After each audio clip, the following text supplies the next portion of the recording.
기도하시겠습니다. 사랑과 은혜가 충만하신 아버지 하나님, 주님 여기에 계시기에 이 믿음을 가지고 우리의 삶을 살아갈 수 있게 하여 주옵소서. 그러나 우리의 일상 가운데 이 믿음을 잃어버릴 때가 너무나 많이 있습니다. 연약하고 부족한 우리의 믿음을 불쌍히 여겨주셔서 날마다 주님을 향하여 믿음으로 한 걸음 한 걸음 나아가게 하여 주옵소서. 사순절을 살아가는 동안 오로지 주님께만 집중하며 또 주의 말씀을 묵상하며 주님께 더욱더 가까이 나아가고 주와 동행하는 삶을 살아갈 수 있길 원합니다. 하나님, 우리의 마음과 생각을 붙드시고 인도하여 주셔서 세상이 어지럽고 복잡한 것에 우리의 마음 빼앗기지 않게 하시며 오직 주님만 바라보며 주님만 의지하며 믿음으로 힘써 살아갈 수 있는 우리 모두가 되게 하여 주옵소서. 오늘 이 시간에도 단에서 선포되어지는 말씀이 전하는 자나 듣는 자 모두가 은혜받는 말씀 되게 하여 주시고 그 말씀 붙잡고 세상을 이기며 살아갈 수 있는 우리 모두가 되게 하여 주옵소서. 감사하며 예수님의 이름으로 간절히 기도하옵나이다. 아멘. 할렐루야. 하나님 우리 아버지와 예수 그리스도로부터 오는 은혜와 평강의 축복이 오늘도 우리 사랑하는 성도님들과 함께 하시기를 주님의 이름으로 축복합니다. 우리 시간 앞뒤 자유에 계신 분들을 바라보면서 우리 함께 인사 나누는 시간 갖도록 하겠습니다. 예수님께서 사랑하시는 형제님, 자매님, 당신을 바라보니 하나님의 은혜와 축복 속에서 가장 잘되고 형통할 사람이 바로 당신이군요. 아멘. 네. 하나님의 은혜와 축복이 날마다 우리 사랑하는 성도님들과 함께 하시기를, 또 우리 오늘 다음 세대의 자녀들과 함께 하기를 주님의 이름으로 다시 한번 간절히 축복합니다. 여러분, 예배는 경건하게 드려야 되죠. 그렇죠? 예배는 경건하고 거룩하게 드려야 됩니다. 그런데 경건하고 거룩한 것과 무거운 분위기는 조금 다르지 않을까 싶습니다. 우리가 경건하고 거룩하게 예배를 드리려 하다 보니까 분위기가 자꾸 무거워집니다. 무거워지고, 또 들어오실 때부터 제가 이렇게 찬양할 때 앞에서 우리 성도님들의 얼굴을 이렇게 뵙잖아요. 성도님들이 앞에 있는 저의 얼굴을 바라보면 어떠신가요? 목사님 또 오늘 무슨 걱정이 있는가? 왜 이렇게 인상이 저렇게 굳었나? 이러면 앞에 있으면 안 굳을 수가 없습니다. 네. 근데 제가 이렇게 회중석에 앉아 계신 우리 성도님들의 얼굴을 이렇게 바라보면 경건하게 오시는 거라 생각합니다. 예배 시간에 오시는 거기 때문에 경건한 모습으로 오시는 거라 생각을 하는데 그 모습이, 그 표정이 너무 무겁습니다. 그래서 우리 예배가 경건하게 드려야 되는 것은 맞지만, 그러나 서로 반갑게 인사하고, 우리 주님 만나러 온 거잖아요. 물론 매 순간순간 여러분 삶의 자리에서 주님을 만나시리라 생각을 합니다. 주와 동행하시리라 생각을 합니다. 그런데 우리가 예배 시간에는 더욱더 특별히 주님을 만나고 또 주님을 뵙고 또 주님께 내 믿음을 고백하고 내 예배를 올려드리는 그러한 마음으로 우리 오기 때문에, 여러분 지난주 명절 잘 보내셨죠? 명절 이렇게 보내실 때 오랜만에 자녀들이 부모님들 찾아옵니다. 또 부모님이 자녀를 찾아가기도 합니다. 여러분, 자녀들이 부모님을 만나러 찾아올 때 어떠한 얼굴로 찾아올까요? 손자들이 할머니, 할아버지를 바라보면 어떤 모습으로 오나요? 입이 귀에 걸리고 할아버지, 할머니를 부르며 달려옵니다. 그렇죠? 근데 할아버지, 할머니들은 그 손녀를 바라볼 때 어떻게 바라보시나요? 징그러운 것들 또 왔네, 막 이렇게. 올해는 안 올 줄 알았는데 올해는 왜 왔을까? 이렇게 바라보시나요? 아니면 정말 반갑고 기쁜 마음으로 그 아이를 안아주고 또 받아주십니까? 후자시겠죠? 당연히 후자시겠죠? 근데 우리가 오늘 하나님께 나왔는데 삶의 여러 가지 힘들고 어려운 부분들이 분명히 있으리라 생각합니다.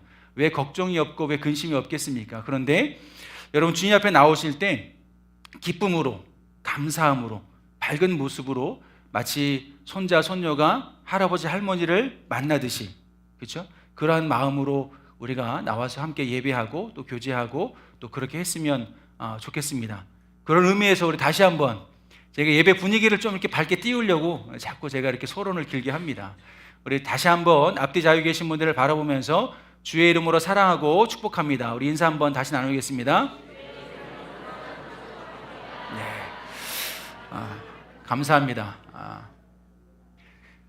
저도 설교를 할 때 너무 무게 잡지 않고 좀 이렇게 가볍게 하도록 하겠습니다. 오늘 우리 졸업 또 입학 축하 예배를 드립니다. 우리 다음 세대 우리 자녀들 같이 예배 드리고 있는데 바라는 것은 우리 다음 세대가 우리 교회 학교에 가득 찼으면 좋겠습니다. 그래서 지금 이렇게 보면 한 두 줄 반, 세 줄 정도 이렇게 앉아 있는데 다음부터 우리가 같이 이렇게 예배 드릴 때에는 정말 이 아이들의 자리가 꽉 차서 우리 교회 학교 아이들은 2층으로 올라가라 라고 할 만큼 우리 교회 학교가 부흥하고 성장했으면 좋겠습니다. 우리 그런 의미에서 우리 아이들 또 우리 아이들을 지도하는 선생님들 애쓰고 수고하시는데 감사합니다. 고맙습니다. 졸업과 입학을 축하하고 축복합니다. 사랑합니다. 라고 하는 마음으로 우리 뜨겁게 박수 한번 보내겠습니다. 어른들이 박수를 쳐주면 일어나서 인사하는 거야. 다 같이 일어나야지. 다 같이 일어나서. 네. 감사합니다. 네. 앉으세요. 네. 다음부터 이렇게 박수 쳐주면 일어나서 인사하는 거야지. 네.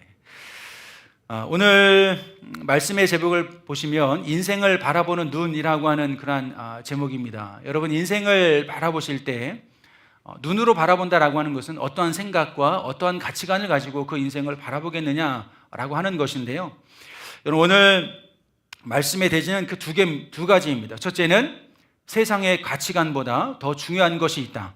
우리가 인생을 바라볼 때 세상에서 많은 것을 배우고 공부하고 지식을 얻습니다. 그리고 그 지식을 가지고 인생을 살아가는데요. 지식이 많으면 많을수록 우리의 삶은 더욱더 유익할 수 있습니다. 그런데 우리가 인생을 살아가는데 그 지식이 전부일까? 지식이 전부는 아니지 않을까 싶습니다. 우리 부모님들께서 자녀들에게 이러한저런 인생의 조언들을 해주십니다. 우리 부모님들 입장에서는 인생의 조언이지만 우리 자녀들은 그것을 잔소리로 듣기도 합니다. 그렇죠? 네. 그런데 그 잔소리가 시간이 지나면 지날수록 내가 부모의 자리에 가면 갈수록 부모님들의 그런 어떤 인생의 조언이 잔소리가 아니라 내 인생을 조금 더 바르게 또 행복하게 살아갈 수 있게 하는 아주 훌륭한 아주 좋은 교훈이었구나라고 하는 것을 깨닫게 됩니다. 사실 지식이라고 하는 것은 우리 인생에 있어서 반드시 필요하고 또 그것을 얻고 그것을 쌓기 위하여 열심히 노력하며 힘써야 합니다. 여러분 고사성어 중에 삼인행 필유아사라고 하는 말이 있습니다. 삼인행 필유아사. 세 사람이 길을 걸어가면 그 세 사람 중에 반드시 나의 스승을 삼을 만한 사람이 한 명은 반드시 있다. 그러니까 세 사람 중에 한 명은 나의 스승이 될 만한 사람이 있다라고 하는 것으로서 우리가 인생을 살아가는 데 있어서 배우고 익히고 지식을 쌓는 데 있어서 게을리해서는 안 된다라고 하는 그런 의미의 말이 아닐까 싶습니다. 친구를 통해서도 배우고 심지어 나보다 어린 사람들을 통해서도 우리는 계속해서 삶의 지혜를 또 삶의 지식을 얻고 배울 수 있어야 하지 않을까 싶습니다. 오늘 본문 말씀에 보면 예수님께서 제자들을 향하여 이렇게 이야기하십니다. 바리새인들과 서기관들의 누룩을 주의하라. 그러면 예수님께서 말씀하시는 이 바리새인들과 서기관들의 누룩이라고 하는 것은 어떤 것을 의미할까요?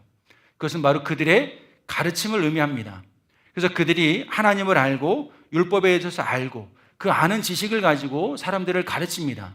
그런데 예수님께서 그들의 가르침을 가만히 바라보니까 그 가르침에 무엇이 빠져 있을까요? 하나님을 아는 지식도 있습니다. 율법에 대한 지식도 충분히 넘쳐납니다. 그런데 그들의 그 가르침 속에 하나님의 말씀에 대한 진짜 본질이 빠져 있는 것이죠. 하나님이 무엇을 원하시는지, 이 말씀을 통해서 우리가 어떻게 인생을 살아가야 할지 그것이 빠져 있고 그저 자신들의 어떤 전통에 의해서 가르치는 그들의 그 가르침, 즉 경건의 모양은 있으나 경건의 능력이 빠져 있는 그들의 모습을 보면서 예수님께서 제자들에게 이렇게 이야기를 합니다. 그들의 누룩을 주의하라. 즉 그들의 가르침을 조심하라. 단순히 그들이 가르치는 것을 조심하라라고 하는 것이 아니라 그들의 외식적인 행동을 주의하라라고 하는 것입니다. 가르치고 배우고 아는 것과 삶의 행동으로 이어지는 것이 따로 떨어져 있는 그들의 삶의 모습을 바라보면서 예수님께서 그러한 것들을 조심하라라고 하는 것을 제자들에게 말씀해 주고 있는 것입니다. 여러분 포항에 가시면 한동대학이 있습니다. 한동대학의 설립자분이 그 학교를 설립하면서 그 학교에 표어를 이렇게 세운 것이 있습니다. 그것이 무엇이냐면 배워서 남주라. 우리는 보통 그렇게 이야기를 하잖아요. 배워서 남주냐? 다 배우면 너에게 유익하고 너에게 피가 되고 살이 되는 것이지. 그렇기 때문에 열심히 배워라. 우리 이렇게 이야기를 합니다. 그런데 그 한동대학교에 가면 배워서 남주라. 다른 사람에게 유익을 끼치기 위해서 우리는 배워야 된다. 많이 배우고 열심히 배워야 된다라고 하는 것을 학교의 표어로 이렇게 세웠다고 합니다. 저도 그 얘기를 들으면서 우리가 하나님을 아는 지식, 예수 그리스도를 아는 지식, 이런 지식을 많이 쌓는 것 필요합니다. 그런데 그 지식을 왜 쌓아야 되는가? 나만 유익하기 위해서? 그렇지 않죠.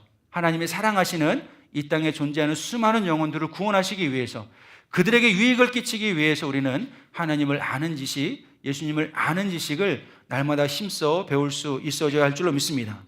여러분, 디모데후서 3장 15절로 17절에 있는 말씀 다 같이 함께 읽겠습니다. 좀 길지만 우리 다 같이 화면을 보시면서 함께 읽겠습니다. 다 같이 시작. 성경은 능히 너로 하여금 그리스도 예수 안에 있는 믿음으로 말미암아 구원에 이르는 지혜가 있게 하느니라. 모든 성경은 하나님의 감동으로 된 것으로 교훈과 책망과 바르게 함과 의로 교육하기에 유익하니 이는 하나님의 사람으로 온전하게 하며 모든 선한 일을 행할 능력을 갖추게 하려 함이라. 아멘. 여러분, 디모데후서 3장 15절로 17절에 있는 말씀을 보시면 성경은 그리스도 예수 안에 있는 믿음으로 말미암아 구원에 이르는 지혜가 있게 하는 것이 성경, 즉 하나님의 말씀이다라고 이야기를 하고 있습니다. 그래서 모든 성경은 하나님의 감동으로 된 것이기 때문에 교훈과 책망과 바르게 함과 의로 교육하기에 유익하다. 그래서 이 성경을 통해서, 하나님의 말씀을 통해서 하나님의 사람으로 온전하게 하기 위해서 반드시 필요한 것이 무엇인가? 바로 성경, 하나님의 말씀이다라고 이야기를 합니다. 우리 자녀 세대에 같이 예배하고 있습니다. 우리 자녀들 학원 몇 개나 다닐까? 안 다녀 혹시? 보통 2개, 그렇죠? 2개, 3개. 우리 부모님 세대분들에게 한번 여쭤보겠습니다. 자녀들 학원 몇 개씩 보내셨을까요? 2개, 3개, 4개, 그저 이렇게 보내죠. 심지어 서울대학에 진학하기 위해서 요즘 7세반도 있다면서요. 7세부터 영어학원에 들여보내서 거기에서 영어를 배우고 서울대 가기 위한 코스대로, 이렇게 엘리트 코스대로 이렇게 밟는다라고 하는데, 근데 여러분, 그러한 질문 혹시 들어보셨으리라 생각합니다. 교회 학교, 하나님의 말씀을 배우는 성경, 또 교회 얼마나 열심히 보내시고 계실까? 학원 빠지면 큰일 나지만 교회 빠지는 것은 괜찮다. 그렇죠? 성경 말씀은 못 외워도 영어 단어 하나라도 더 외워야 된다. 물론 그런 가르침이 필요 없기 때문에 제가 이런 말씀을 드리는 것이 아닙니다. 그러한 세상의 어떤 지식, 또 세상의 지혜를 얻는 것 필요합니다. 또 반드시 또 그렇게 배우기 위하여 열심을 내야 됩니다. 그런데 우리가 인생을 살아감에 있어서 믿음의 여정길 가운데 우리에게 반드시 있어야 되는 것이 무엇인가?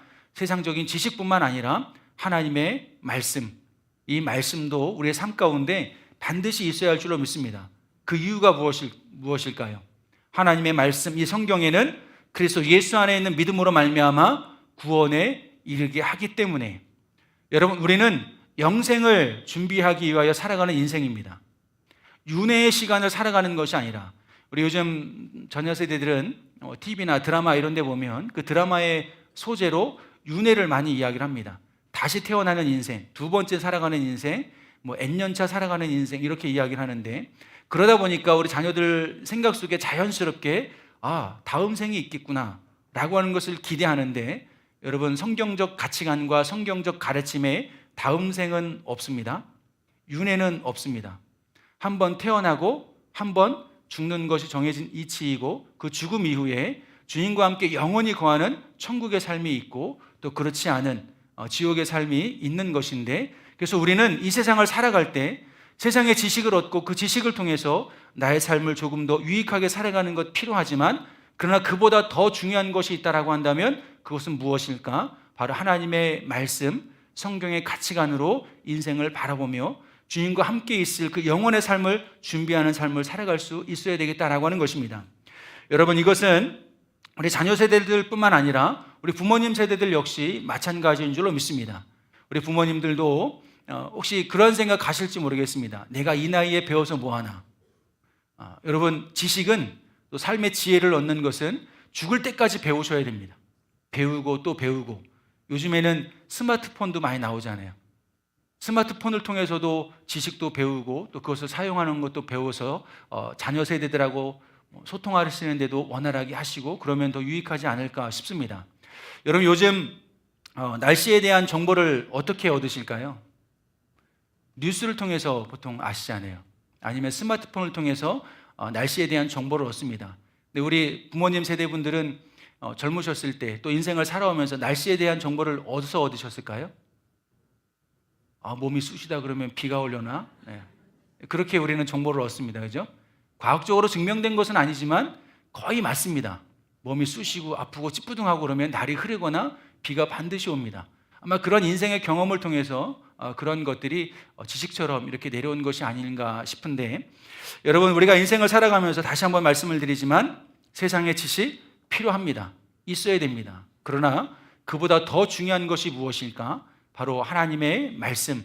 왜 이 하나님의 말씀은 하나님의 사람으로 온전하게 하는 그런 능력이 있기 때문에, 그래서 우리 자녀 세대들도 열심히 공부하십시오. 그러나 성경을 배우는 것도 열심히 했으면 좋겠습니다. 그래서 세상을 살아갈 때 세상적인 가치관과 세상적인 가르침만을 따라 살아가는 인생이 아니라 하나님의 말씀대로 여러분들의 삶을 세워간다라고 한다면 우리 자녀 세대들은 하나님의 축복의 통로로 또 하나님의 기적의 주인공으로 세워줄 수 있게 되어줄 줄로 믿습니다. 따라서 하나님의 자녀들은 믿음의 관점으로, 그래서 두 번째 대지는 믿음의 관점으로 인생을 바라볼 수 있어져야 한다라고 하는 것입니다. 여러분들은 지금까지 살아오시면서 어떠한 관점으로 인생을 살아오셨을까요? 우리는 하나님을 믿는다라고 말하지만 또 주님의 말씀을 따른다라고 이야기를 하지만 정녕 내 삶 속에, 내 삶의 영역 가운데에서는 하나님의 관점, 말씀의 관점, 믿음의 관점으로 그 인생을 바라보기보다는 항상 세상적인 기준과 세상적인 가치관으로 그 인생을 바라보지 않을까라는 생각을 하게 됩니다. 오늘 본문 말씀에 보게 되면 예수님의 제자들이 떡을 가져오지 않음으로 인해서 근심하며 걱정하고 있습니다. 야, 떡이 없는데 우리가 시장할 때가 오면 어떻게 할까? 떡이 없어서 예수님께 대접해 드릴 것이 없으면 어떻게 해야 되는가? 이런 먹는 것을 가지고 근심하며 걱정하며 염려하고 있습니다. 여러분, 우리가 인생을 살아가면서 가장 많이 하는 근심과 걱정과 염려가 있다라고 한다면 무엇일까요? 그것은 바로 의식주와 관련된 그러한 염려가 아닐까 싶습니다. 여러분, 옷이라고 하는 것은 단순한 외모를 꾸미는 데만 필요한 것이 아니라 더위라든지 추위라든지 이런 것들로부터 우리를 보호해주는 역할을 하는 것이 옷이라고 할 수 있습니다. 음식은 어떨까요? 우리가 인생을 살아감에 있어서 필수적인 에너지를 공급받으려면 음식을 먹어야 됩니다. 그래서 음식을 통해서 우리는 삶을 살아갈 수 있는 에너지를 공급받게 되고요.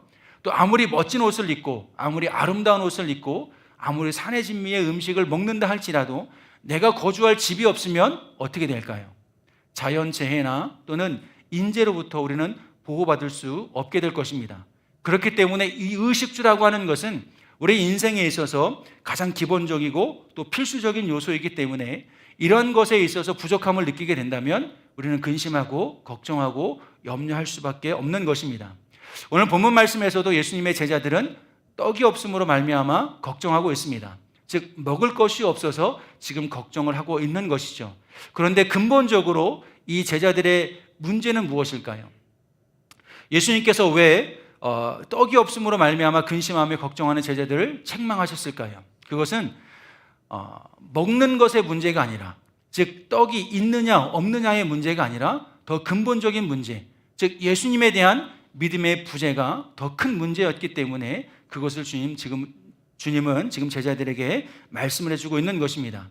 예수님께서 생각하시는 것처럼, 예수님께서 바라보시는 것처럼, 그래서 여러분 마태복음 14장과 15장에 있는 말씀을 보시면 오병이어의 기적과 칠병이어의 기적의 역사가 있습니다. 그래서 오늘 본문 말씀에서도 보시면 떡 5개로 5,000명을 먹이고 주운 것이 몇 바구니며 또 떡 7개로 4,000명을 먹이고 주운 것이 몇 광주리인지 너희가 알지 못하느냐. 여기서의 차이는 떡이 5개였느냐 아니면 7개였느냐 이것도 차이가 되긴 하지만 오병이어의 기적은 유대인들을 향하여 베푸신 기적이라고 한다면 칠병이어의 기적은 이방인들에게 베푸신 기적이었습니다. 그래서 그 남은 것을 이야기할 때도 오병이어 때는 몇 바구니가 남았냐라고 물어보시고 칠병이어 때는 몇 광주리가 남았냐라고 이렇게 물어봅니다. 그것은 그때 당시에 유대인들과 이방인들이 어떤 것을 담는 그 기준의 가치가 달랐기 때문에 그렇습니다. 유대인들은 바구니에, 또 이방인들은 광주리에. 그래서 바구니는 일반적으로 우리가 생각하는 것과 같이 우리 헌금함 정도 되는 사이즈, 그 정도 된다라고 생각하시면 되고요. 이 광주리는 우리 뭐 쌀포대 같은 거 있잖아요, 큰 거, 그런 거라고 생각을 하시면 됩니다. 그렇기 때문에 이방인들에게 행한 것과 또 유대인들에게 행한 것의 차이가 분명히 나게 되는데, 그런데 예수님께서 왜 그 이야기를 다시 한번 꺼내게 하셨을까라고 하는 것을 생각해 보면, 먹을 것이 있고 없는 것이 중요한 것이 아니라 주님의 행하신 일들을 바라보라라고 하는 것이죠. 믿음의 관점으로 지금의 상황을 바라보라라고 하는 것입니다. 제자들이 믿음의 관점으로 그 상황을 바라봤다라고 한다면 어떻게 생각을 했을까요? 주님이 여기 계시니 우리가 주님과 함께할 때 오병이어의 기적을 경험하지 않았는가? 우리가 주님과 함께할 때에 칠병이어의 기적을 경험하지 않았는가? 그러면 주님 여기 계시니 우리가 떡이 없음으로 말미암아 걱정할 것이 아니라 주님께서 어떠한 새로운 일을 행하실 것인가, 우리의 부족함을 어떻게 채워주실 것인가라고 하는 기대와 또 설레임으로 그 주님과 함께 나가는 그러한 모습을 보였을 것입니다.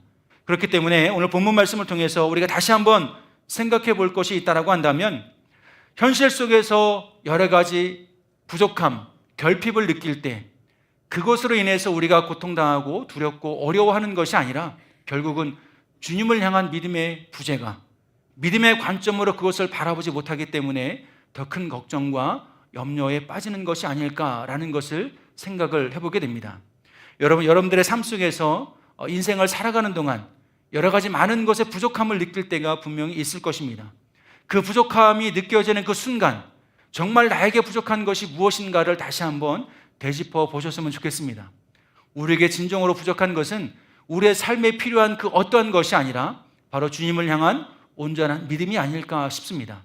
그 온전한 믿음이 있으면 주님이 여기 계시기에, 주님이 나와 함께 하시기에 하나님 내 모든 것을 하나님의 때에 하나님의 방법으로 채우시고 이루어 주실 것이다 라고 하는 그런 믿음과 확신을 가지게 되어줄 줄로 믿습니다. 여러분, 우리의 인생은 보는 눈이 바뀌면 전혀 다른 인생을 살아갈 수 있습니다. 맹모 삼초지교라고 하는 그런 말 아시리라 생각을 합니다. 맹자의 어머니가 맹자가 좋은 환경에서 공부하기 위하여 처음에 묘지 근처에 살다가 이 묘지에서 살다가는 이 맹자가 공부에 전념할 수 없겠다라고 생각을 해서 시장으로 이사를 합니다. 시장으로 갔더니 여기서도 여전히 공부에 전념할 수 있는 상황이 안 되어서 다시 서당 주변으로 이사를 가게 되었고, 마침내 맹자가 공부에 전념할 수 있게 된다라고 하는 그런 이야기가 중국 한나라 때 연려전에 나오는 맹모 삼초지교라고 하는 그러한 이야기가 주는 교훈이라고 할 수 있습니다. 여러분, 왜 맹자의 어머니가 그렇게 했을까요? 보고 듣는 것이 참으로 중요하기 때문에, 무엇을 보느냐, 무엇을 듣느냐가 그 인생을 바꿀 수 있기 때문에 그렇게 한 것이 아닐까 싶습니다. 여러분들이 저를 이렇게 바라보실 때 제가 이렇게 조금 억울해하는 것 중에 하나가 무엇이냐면, 많은 분들이 저를 바라보실 때 부잣집 도련님으로 이렇게 바라보시더라고요. 그렇게 보이시나요? 그리고 또 지금 우리 성도님들 중에서도 저희가 상당히 잘 사는 줄로 이렇게 알고 계시는 분들이 몇 분 계시는 것으로 알고 있습니다. 근데 저희 상당히 어렵습니다. 그래서 왜냐하면 제가 몇 번 말씀을 드렸던 것처럼 저희 형님이 사업을 하다가 한번 크게 실패를 경험한 적이 있어서 그 후유증이 지금까지도 조금씩 이렇게 이어오고 있고, 또 사역을 하면서 사실 저희가 크게 많이 저축을 하거나 아니면 제가 주식을 투자해서 투자한 주식이 확 올라가지고 여윳돈이 많이 있거나 그랬으면 참 좋겠으나, 그죠? 제가 작년 요맘때에 삼성 주식을 사고 싶었습니다. 목사님들이 자꾸 주식을 사라 그러셔가지고 나도 주식을 사야 되나? 그래서 살려고 마음을 먹었었습니다. 근데 그때 막 올라가다가 뚝 떨어지고 작년 가을쯤에 한 3천 원까지인가 했었습니다. 지금 얼마 하나요? 지금 한 17만 원? 18만 원까지 올라왔습니까?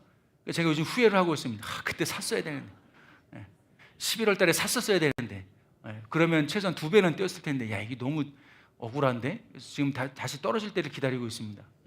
떨어질지 안 떨어질지는 모르겠지만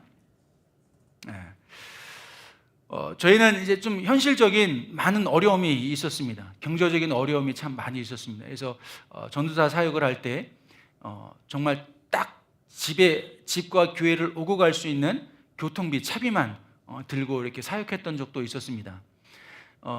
그래서 그 힘들고 어려울 때 내가 이 사역을 포기해야 되는가, 내가 목회의 길을 걷지 않고 그냥 그 일상의 삶을 살아가면서 집안의 어려운 것을 좀 이렇게 도와드려야 되지 않는가, 그렇게 이제 생각을 할 때도 많이 있었는데, 그럼에도 불구하고 제가 목회의 길을 포기하지 않고 묵묵히 이 길을 걸어갈 수 있었던 데에는 지금도 쉬지 않고 저의 사역을 위해서 기도해 주시는 기도의 동역자분들이 계시기 때문에 그렇습니다. 그런데 그보다 더 근본적인 이유가 있습니다. 그것은 무엇이냐면, 그렇게 힘들고 어려운 시간 가운데 묵묵히 믿음의 관점으로 세상을 바라보시며 자신에게 주어진 삶을 살아가신 부모님들이 계시기 때문에 그렇습니다. 부모님들이 만약에 믿음을 포기하고 그저 돈을 쫓아서 세상의 출세와 명예와 이 모든 것을 쫓아서 살아가셨다라고 한다면 저도 역시 그렇게 살아갔을지도 모르겠습니다. 그런데 부모님들은 그렇게 하지 않으시고요, 힘들고 어렵지만 밤을 새서 일을 하는 한이 있더라 할지라도, 저희 아버지가 택시 운전까지 하셨었는데 그냥 개인 택시가 아니라 회사 택시를 하셨습니다. 회사 택시를 하시다 보니까 2교대도 할 때가 있고 3교대가 할 때도 있고, 정말 김밥 어머니가 싸주시는 단무지 하나만 들어가 있는 김밥을 싸들고 그것을 드시면서 열심히 이렇게 일을 하셨던 적이 있습니다. 그래도 아버지가 포기하지 않았던 것이 무엇이냐면 새벽제단을 쌓는 것, 주일날 예배 드리는 것. 주일날 회사 택시면 근무가 걸리잖아요. 그러면 그 시간에 차를 세워놓고 예배에 들으십니다. 그러면 그 기사한테는 그게 손해거든요. 왜냐하면 그 시간에 계속해서 운행을 하면서 그 요즘 일정금을 채워야 되잖아요. 그러려면 내가 내 돈으로 이렇게 채워놓는 한이 있더라도 그 금액을 채워야 되는데, 예배 시간이 되었을 때, 수요일이든 주일이든 예배 시간이 되었을 때 운행을 멈추고 예배 자리에 있는다? 여러분, 그 쉬운 선택 아닙니다. 그럼에도 불구하고 그렇게 하셨습니다. 그렇게 세상의 관점이 아니라 믿음의 관점으로 주어진 삶을 열심히 살아가시는 그 부모님들의 신앙의 모습을 바라보면서 나도 힘들고 어렵지만 그래도 묵묵하게 내가 이 길을 걸어가는 것이 주님 기뻐하시는 것이 아닐까, 이런 생각을 가지게 되었습니다. 여러분, 자녀들이 믿음 안에서 살기를 원하십니까? 아멘이십니까? 자녀들이 믿음 안에 그들에게 주어진 인생을 살아가길 원하십니까? 하나님의 기적의 주인공으로 그 자녀들이 쓰임받기를 원하십니까? 그렇다면 부모 세대인 우리가 먼저 믿음의 관점을 가지고 세상을 살아가야 됩니다. 인생을 살아가야 됩니다. 세상과 타협하는 것이 아니라 자녀들이 부모님의 모습을 보며 답답하게 느낄지라도, 미련맞다라고 생각할지라도 여러분 철저하게 믿음의 관점으로 여러분들에게 주어진 인생을 살아가십시오.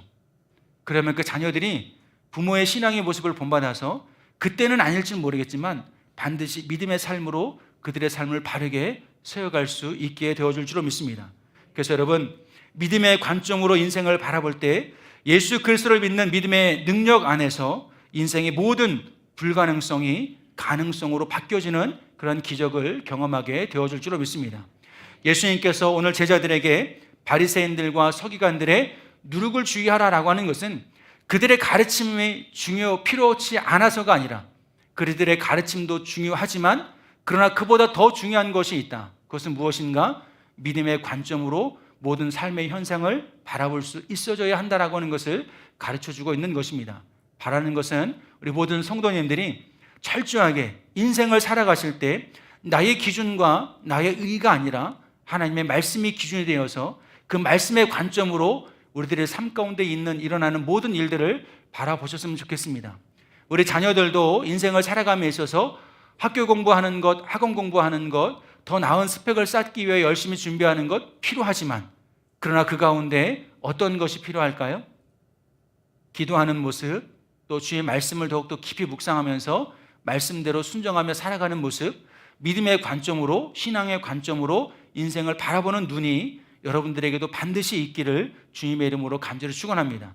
그렇게 그 믿음으로 살아갈 때 여러분들 앞에 여러 가지 많은 내 힘으로 해결할 수 없는 불가능성이 존재할 것입니다. 그러나 믿음의 눈으로, 믿음의 관점으로 그것을 바라볼 때 하나님께서 모든 불가능성을 가능성으로 바꿔주는 그런 기적의 주인공으로 세워주실 줄로 믿습니다.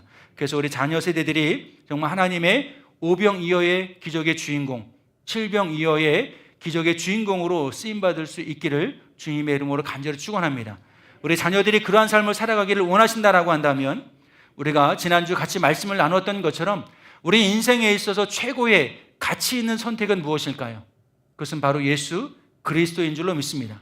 예수 그리스도를 알고 그 안에서 발견되어지고 그 말씀의 가치관을 따라 믿음의 삶을 살아갈 때 우리 성도님들의 삶 역시 하나님의 기적과 하나님의 축복의 주인공으로 우리들의 인생에 있는 모든 불가능성이 가능성으로 바뀌어지는 놀라운 축복의 주인공으로 세워질 수 있게 되어줄 줄로 믿습니다. 아무쪼록 우리 모든 성도님들이 또 특히 우리 다음 세대 자녀들이 그 믿음의 주인공으로 세워지고 세상의 가치관과 또 세상의 가르침보다 더 중요한 것이 있다. 그것은 무엇인가? 하나님의 말씀. 그 말씀 가운데 믿음의 가치관을 가지고 세상을 살아가는 것, 이것이 중요하다라고 하는 것을 꼭 기억하셔서 하나님의 축복의 통로로 세워지는 우리 자녀 세대에 또 우리 모든 성도님들 되시기를 주님의 이름으로 간절히 축원합니다. 우리 시간 찬송가 결단 찬양 433장 함께 우리 찬양하시겠습니다. 찬양하시면서 준비하신 예물 하나님 앞에 올려드리겠습니다.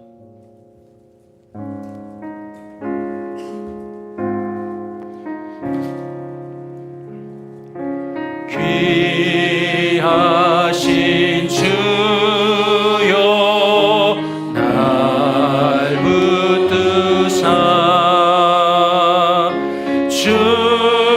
주께로 날마다 더 가까이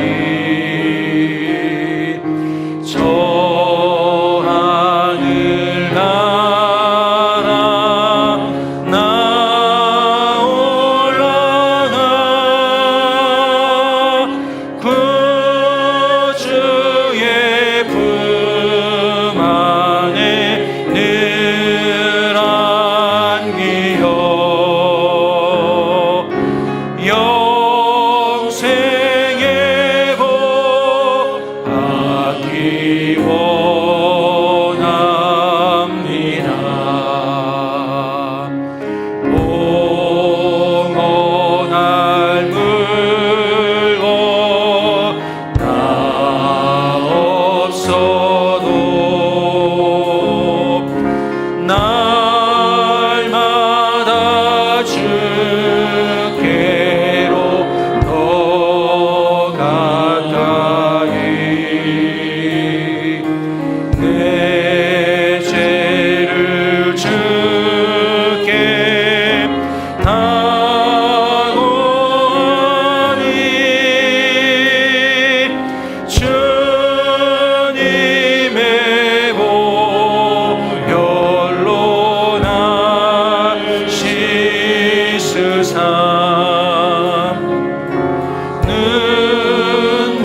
아멘. 기도하시겠습니다. 사랑과 은혜가 충만하신 아버지 하나님, 오늘도 우리들에게 말씀을 주시니 감사함을 드립니다. 하나님, 주의 말씀은 아버지 살아있고 능력이 있어서 교훈과 책망과 바르게 함과 의로 교육하기에 유익하며 하나님의 사람으로 말미암아 온전하게 하는 능력이 있는 줄로 믿사오니, 하나님, 세상의 기준과 세상의 가치관이 우리의 삶을 바라보는 기준이 되어지지 않게 하여 주시고, 우리는 믿음의 관점으로 우리에게 주어진 인생을 바라보므로 말미암아 하나님의 기뻐하시고 온전한 뜻이 무엇인지를 분별하며 하나님의 사람으로서 우리의 삶을 바르게 세워갈 수 있는 우리 모두가 되게 하여 주옵소서. 특별히 졸업과 입학을 하고 있는 우리 다음 자녀 세대들을 축복하시고 인도하여 주옵소서. 그 자녀들이 하나님 세상을 향하여 나아갑니다. 한 학년씩 진급하여 올라갑니다. 그들의 모든 만남과 또 그들의 모든 삶 속에서 하나님의 기뻐하시는 은혜의 삶을 살아갈 수 있게 하여 주시옵시며, 아름다운 만남의 축복이 있게 하여 주셔서 무엇을 하든지 주의 뜻을 이루어가기 위하여 귀하게 쓰임받는 믿음의 자녀손들이 되어줄 수 있기를 주여 간절히 기도합니다.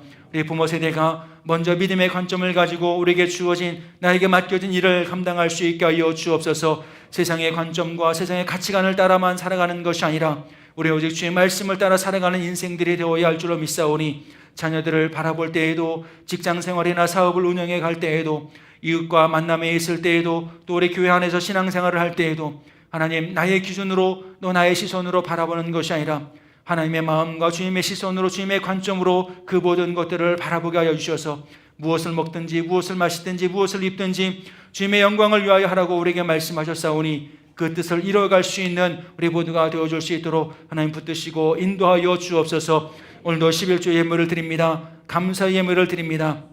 생일을 맞아 감사의 예물을 드리며 신방을 감사하며 감사의 예물을 드립니다. 또 카타콤 기도회로 주일 헌금으로 꽃꽂이로 복지관을 위하여, 구제를 위하여, 건축을 위하여, 선교를 위하여, 성미를 위하여, 또 하나 1,000번째의 제물로 하나님 앞에 예물을 드리며 기도하는 가운데 있사오니, 모든 기도의 제목을 아시는 주여, 오늘도 우리의 삶 가운데 주님 주시는 참된 평안함이 있기를 원합니다. 나의 육신의 연약함에 아버지 손을 얹어 기도할 때마다 여호와라파, 하나님은 치료하시는 하나님이신 줄로 믿사오니, 하나님, 우리 연약한 육신이 고침받고 치유되게 하여 주옵소서. 마음의 질병이 있습니까? 하나님, 그 마음의 질병도 고침받게 하여 주옵소서. 그래서 독수리 날개쳐 올라감같이 하나님의 영광을 위하여 비상할 수 있는 우리 모든 성도님들의 삶이 되어줄 수 있도록 그들을 붙드시고 지키시고 인도하여 주옵소서. 경제적인 어려움이 있습니까? 하나님, 넉넉히 쓰고도 남음의 역사가 우리 성도님들의 삶 가운데 있게 하여 주옵소서. 그래서 구어절주언정 꾸임을 당하지 않게 하여 주시고, 날마다 하나님의 은혜와 축복 속에서 아름답고 복된 또 감사하는 믿음의 삶을 살아갈 수 있는 우리 모두가 되어줄 수 있도록 은혜 베풀어 주옵소서. 이제 하나님 졸업식을 우리 진행합니다. 다음 세대로 또 하나님 더 넓은 세계로 나아가는 주의 자녀들을 축복하여 주시옵시고, 그들의 모든 발걸음 속에서 주님 함께 하시오니, 그 자녀들이 그 믿음을 가지고 날마다 자신들에게 주어진 삶을 살아갈 수 있는 복된 하나님의 자녀들로 세워져 갈 수 있도록 은혜 내려 주옵소서. 주님께서 모든 것 지켜주시고 사랑의 손길로 인도하여 주실 것을 믿사오며, 사랑이 많으신 예수님의 이름으로 간절히 축복하며 기도하옵나이다. 아멘.